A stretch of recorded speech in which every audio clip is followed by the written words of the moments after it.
যিনি দেন তিনিই তো নিয়ে নেন। মাত্র 3 দিনের জ্বরে স্ত্রী মাধবী মারা গেল।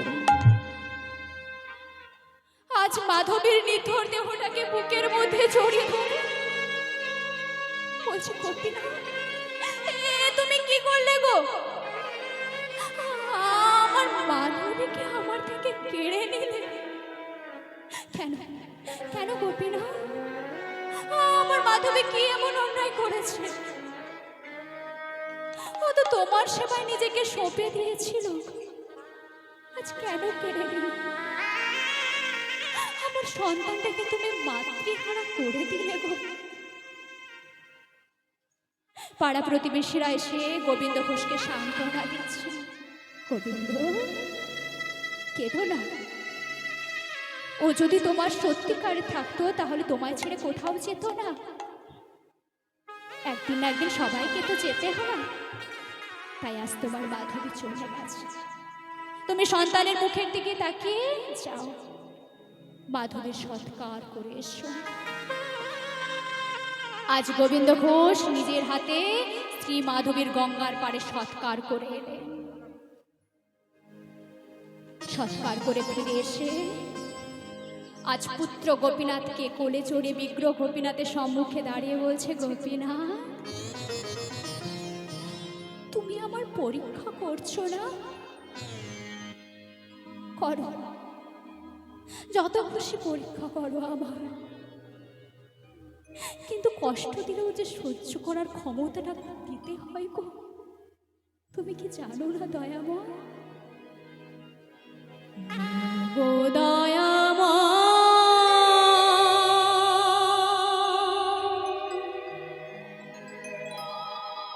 ও গো কৃপাময়,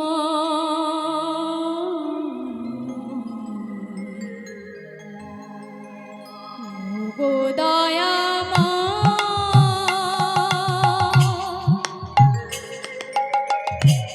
ও গো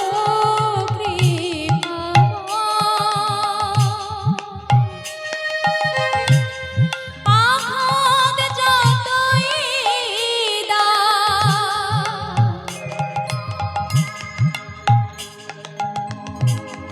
আঘাত যতই শক্তি দিও সহিবারে, শক্তি দিও সহিবারে, শক্তি দিও সহিবারে।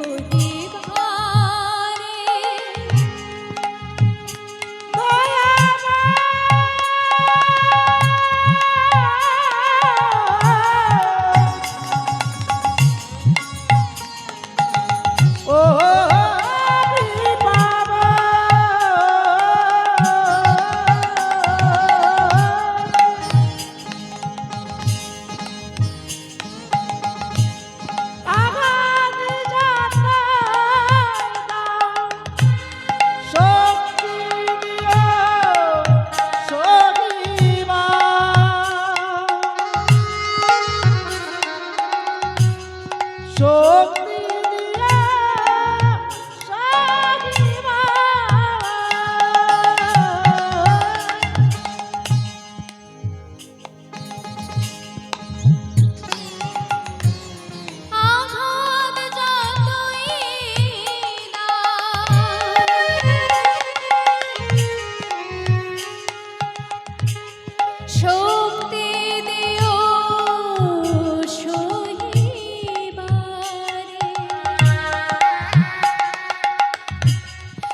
শক্তি দিও সহিবারে,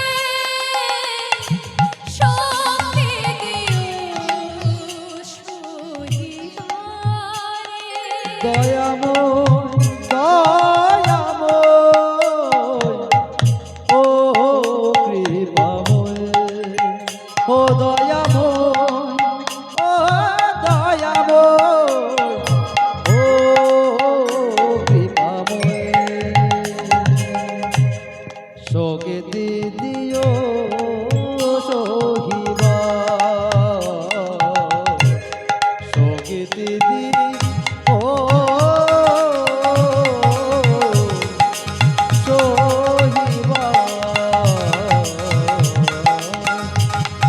শক্তি দিও সজি বা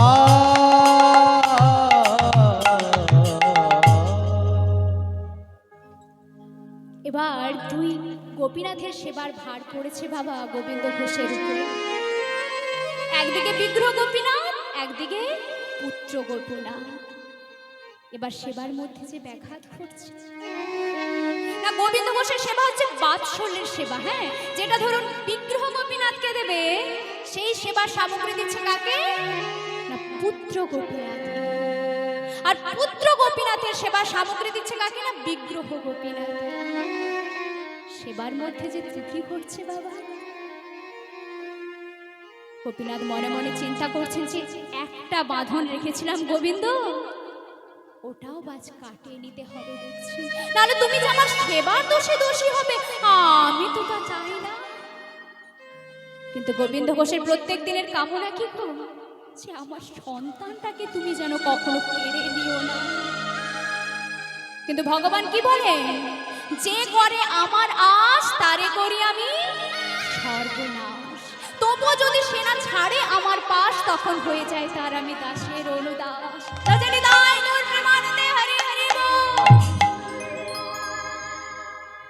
এবার দেখতে দেখতে ওই ছোট্ট গোপীনাথ বাবা বড় হতে লাগলো। গোপীনাথের বয়স 5 বছর। আর একটা 5 বছরের সন্তান, সে কিন্তু সবার আগে তার মাকে বুঝতে চায়, মাকে বুঝতে পারে, মায়ের আদর অনুভব করতে পারে। একটা মা যতখানি তার সন্তানকে ভালোবাসতে পারে, একটা বাবা কিন্তু সেই স্নেহ মায়া দিয়ে রাখতে পারে না বাবা। সে যতই ভালোবাসুক না কেন, মায়ের মমতাটা সম্পূর্ণ আলাদা। তাই ছোট্ট গোপীনাথ যখন সখাদের সঙ্গে বনে খেলতে যায়, খেলা শেষে দেখে সকলের মায়েরা এসে তার সন্তানকে পরম স্নেহে কোলে তুলে বাড়ি ফিরে যায়, কিন্তু ছোট্ট গোপীনাথকে কেউ কোলে তুলে নেয় না। তাই বাড়ি ফিরে এসে বাবার গলাটা জড়িয়ে ধরে বলে, বাবা, ও বাবা, বলো না বাবা, ওদের তো সকলের মা আছে, আমার মা কোথায়? আমারও তো মাকে দেখতে ইচ্ছা করে, আমারও তো মাকে মা বলে ডাকতে ইচ্ছা হয়, বলো না বাবা, আবার মা কোথায়? গোবিন্দ ঘোষ বলেন, শোন গোপীনাথ, আমাকে তুই তোর মায়ের কথা জিজ্ঞাসা করবি না। তোর যদি মায়ের কথা জানতে হয়, যা, মন্দিরের ভেতরে বিগ্রহ গোপীনাথ দাঁড়িয়ে আছে, তুই ওকে গিয়ে জিজ্ঞাসা কর তোর মা কোথায়, বলে দেবে তোর মা কোথায়। তাই গোবিন্দ ঘোষ যখন গঙ্গা স্নানে গেছে বাবা, ওই ছোট্ট গোপীনাথ আজ বিগ্রহ গোপীনাথের চরণ জড়িয়ে ধরেছে আর বলছে, বলো না গোপীনাথ, বলে দা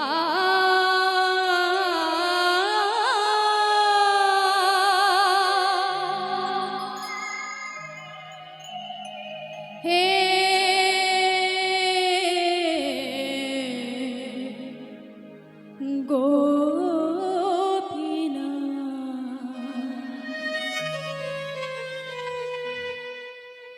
বলো কোথায় আমার তুমি বলে দাও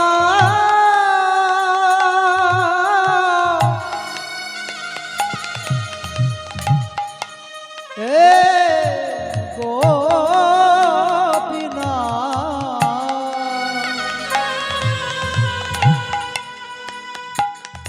বলো কোথায় আমার মা,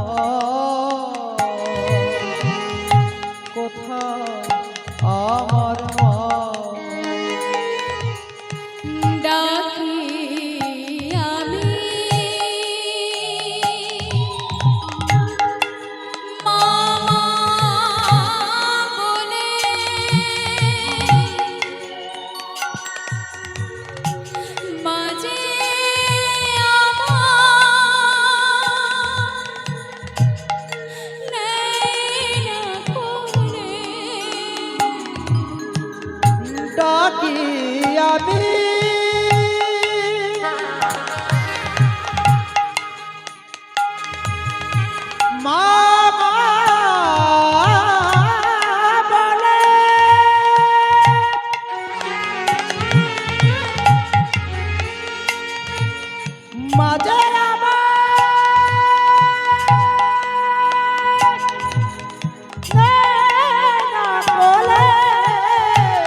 করছো কেন?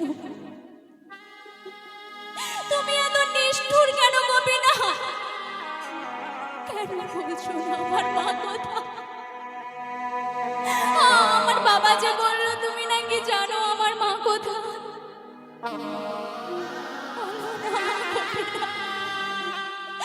আমারও তো মাকে মা বলে ডাকতে ইচ্ছা করে গোপীনা। আমারও তো মাকে মায়ের কোলে চড়তে ইচ্ছা করে। আমার তো মাকে মা মা বলে ডাকতে ইচ্ছা করে। বলো না গোপীনা, চুপ করে আছো কেন? বলে দাও গোপীনা, তোমার মা কোথায়? গোপীনা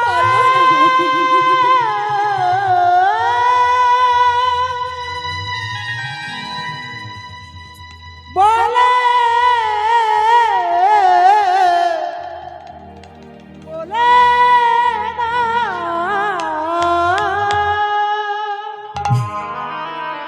আজ যদি তুমি আমাকে আমার মায়ের কথা না বলেছো, আজ আমি তোমার চরণ তলে মাথা ঘুরে ঘুরে আমি নিজেকে শেষ করে দেব গোপীনা। বলো একবার। ওইদিকে গোবিন্দ ঘোষ গঙ্গা স্নান সেরে ফিরে এসেছে। একমাত্র সন্তান তো কখনো চোখের আড়াল করে না, কখনো বুঝতে দেয় না মায়ের অভাবটুকু। তাই ঘরে ফিরে এসে একমাত্র সন্তানকে ডাকছে, গোপীনা, ও গোপীনা, গোপীনা, কোথায় গেলি বাবা? কোথাও যখন সাড়া পাচ্ছে না, ছুটে গিয়ে মন্দিরের দরজাটা খুলে দেখছে যে পুত্র গোপীনাথ বিগ্রহ গোপীনাথের চরণ জোরে ধরে কাঁদছে। গোপীনা, ও গোপীনা, তুই কাঁদছিস কেন বাবা? গোপীনা, এই বলে ছুটে গিয়ে যেই না পুত্র সন্তানকে আজ কোলে নিতে গেল, দেখছে যে পুত্র সন্তানের মুখ থেকে ঝলকে ঝলকে রক্ত উঠছে। গোপীনা, কেড়ে নিও না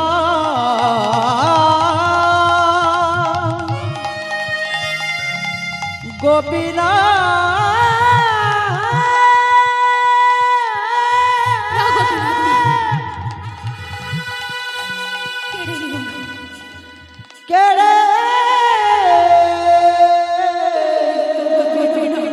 নিও না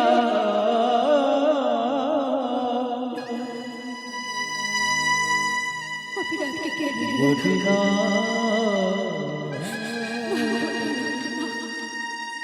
ও গোপীনা, গোপীনা, তুই ছেড়ে যাস না বাবা। তুই ছাড়া যে আমার কেউ নেই গোপীনা। এই কি তোমার একবার চোখ খুলে তাকা গোপীনাথ, কথা বল। বিচার দয়া একবার বাবা বলে ডাক না গোপীনা। এই কি তোমার তুই ছেড়ে যাস না আমায় গোপীনা। আমি তুমি তোকে ছাড়া কিভাবে বাঁচবো বল? কখন করে হাসা কখন করে হাসা কাদা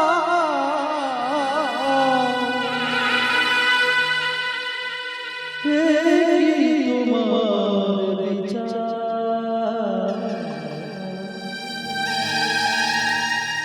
গোপীনাথ তোমার বিচার ছেড়ে যাস না। তোর মায়া আমায় ছেড়ে চলে গেল, আজ তুই আমায় ছেড়ে চলে গেলে আমি কিভাবে বাঁচবো? ওঠ, ওঠ গোপীনাথ। ও একবার একবার বাবা বলে ডাক গোপীনাথ, আমায় একবার বাবা বলে ডাক। না গোপীনাথ, না, ছেড়ে যাস না। কিন্তু কথা বলবে কে গো? ওই ছোট্ট গোপীনাথ যে চিরদিনের জন্য ঘুমিয়ে পড়েছে। গোপীনাথ, করে ডাক, না ছেড়ে যাস না। আজ গোবিন্দ ঘোষ নিজের ওই 5 বছরের ছোট সন্তানটাকে আজ বুকের মধ্যে ধরেছে। আজ কাঁদতে কাঁদতে চলেছে ওই গঙ্গার ঘাটের দিকে। গঙ্গার ঘাটে মাটি খুঁড়ে চাপা দিল নিজের হাতে গোবিন্দ ঘোষ।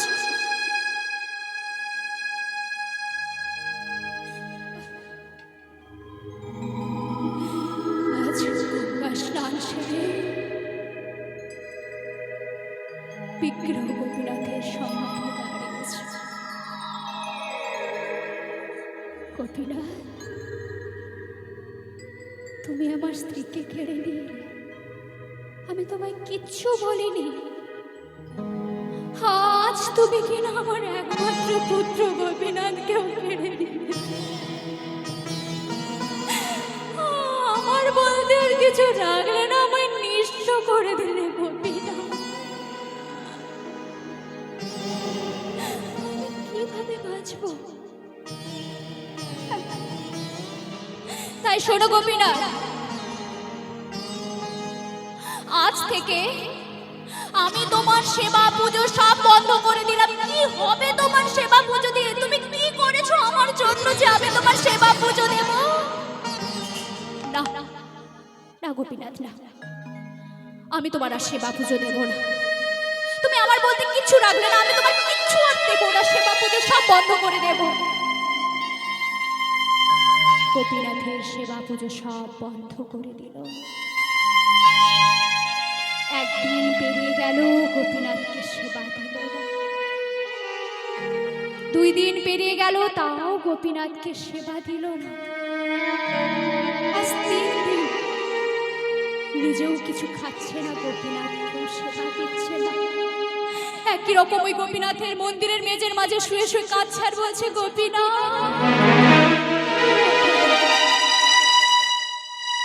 একবার এসে বাবা বলে ডাক, গোপীনাথ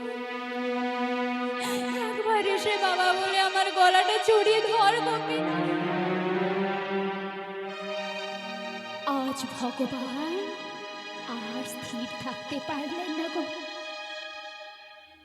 আজ ওই বিগ্রহ থেকে সচল মূর্তি ধারণ করে এসে বলছে, বাবা ও বাবা, বাবা কে কে কে কে আমায় বাবা বলে ডাকলে? বাবা আমি গোপীনাথ। গোপীনাথ সে তো মরে গেছে। ও বাবা আমি কোষ্ঠী পাথরের গোপীনাথ। ও তুমি এসেছো বাবা। আজ 3 দিন হয়ে গেল, তুমি আমায় কিচ্ছু খেতে দাওনি। আমার যে বড় ক্ষুধা লেগেছে গো, আমায় কিছু খেতে দাও না বাবা। চুপ করো, চুপ করো বলছি গোপীনাথ। তুমি আমায় বাবা বলে ডাকতে পারবে না, তুমি আমার ছেলে না। ডেকো না, তুমি আমার ছেলে না।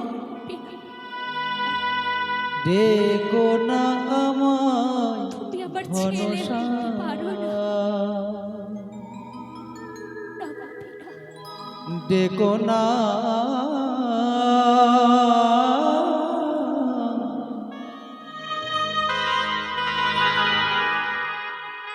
ডেকো না আমায় ঘনশ্যাম। বাবা, কারো যদি 2টো সন্তান থাকে, ডেকো না,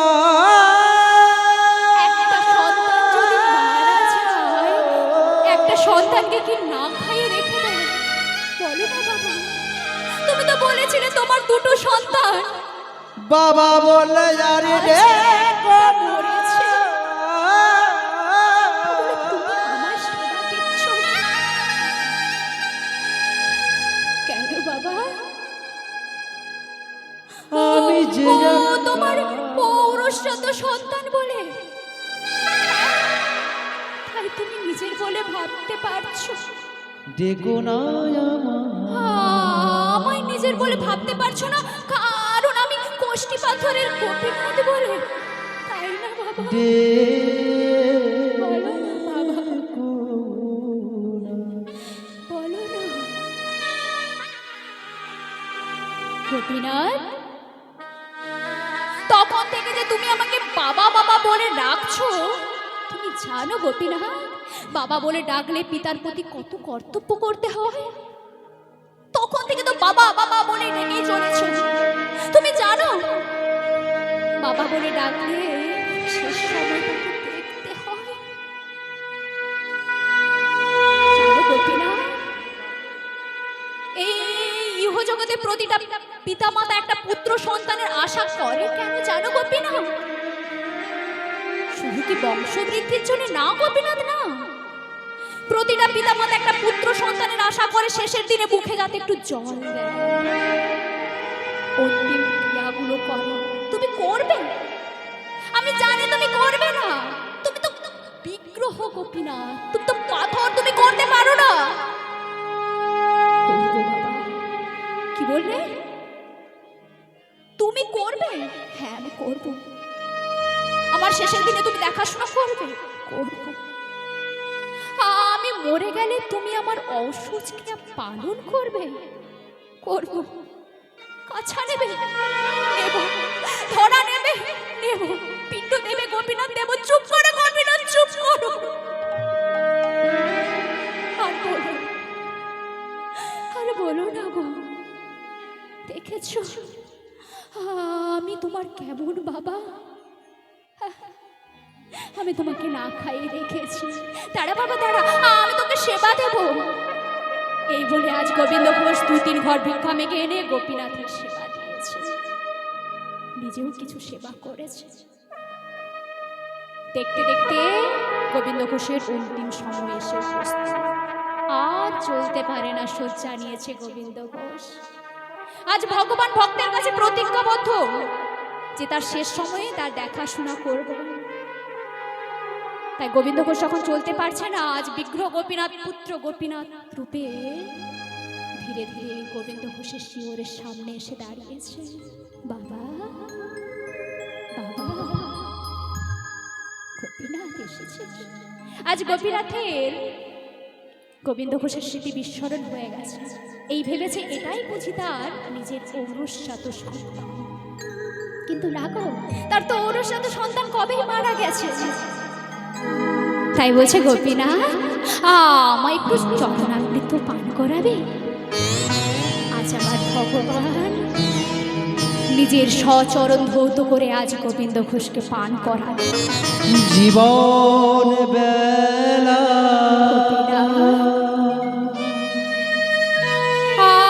আমায় একটু নাম শোনাবি বাবা?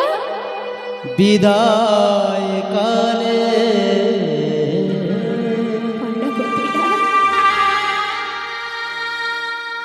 দাও হে দেখা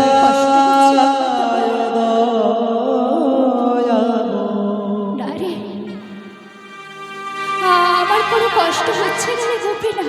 শেষের দিনে যে সবাইকে চলে যেতে আমি হয়। ক্লান্ত পথি আমার কষ্ট হচ্ছে না রে। ও বাবা, পড়ে একা তুমি আমায় ছেড়ে চলে যেও না। ক্লান্ত পথি তুমি ছেড়ে গেলে আমি কাকে পাবো? পড়ে একা গোপীনাথ, ডাকি বিগ্রহ গোপীনাথ রে, এদের কথা একটু শুনিস গোপীনাথ।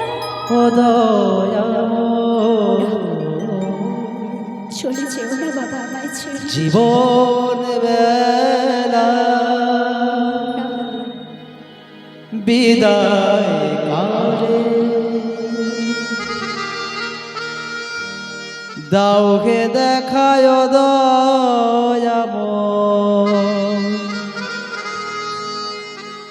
গোপীনাথ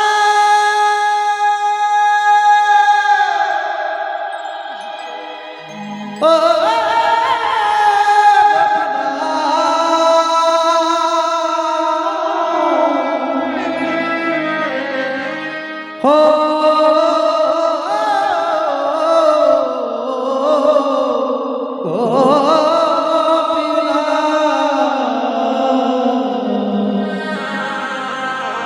ও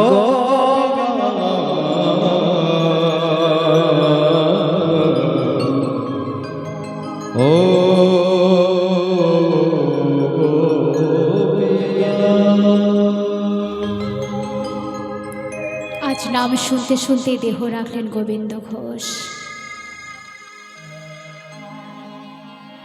আজ ভগবান ভক্তের কাছে প্রতিজ্ঞাবদ্ধ হয়েছিলেন যে তার অন্তিম ক্রিয়া করবেন, তাই নিজের হাতে অন্তিম ক্রিয়া করলেন। মন্দিরের পুজো তো বন্ধ থাকতে পারে না, তাই দ্বিতীয় পূজারীকে স্বপ্ন দিলেন, পুরোহিত কে? আমি গোপীনাথ।